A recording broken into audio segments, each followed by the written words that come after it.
Coëlette l'Ecclésiaste considérait dans sa sagesse la vanité de toute chose. Une seule compte en effet, la gloire de Dieu. Le peuple d'Israël en a eu la révélation la nuit de la délivrance de Pâques à Pessar. La révélation a été offerte à tous les croyants dans le feu de l'Esprit Saint, à la Pentecôte. Vanité des vanités, tout est vanité, Coëlette 1, chapitre 1-2.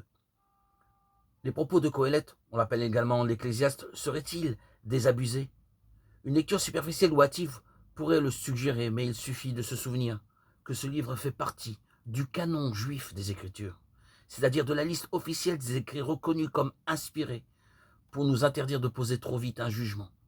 À vrai dire, les Juifs qui ont établi cette liste à la fin du 1er siècle de notre ère ont débattu largement autour de ce livre précis, car l'auteur n'affiche pas sa foi dès les premières lignes.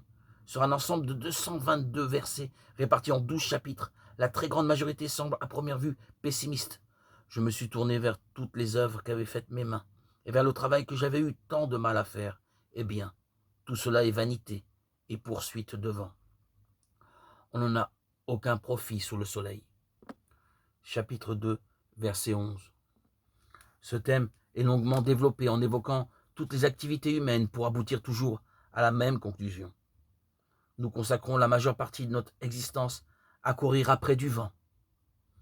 Pour donner plus de poids à sa réflexion, à sa prédication, devrait-on dire, l'auteur du livre se présente sous le nom du roi Salomon qui fut plus grand que lui en Israël par ses réussites, ses richesses, sa sagesse. La conclusion n'a que plus de poids.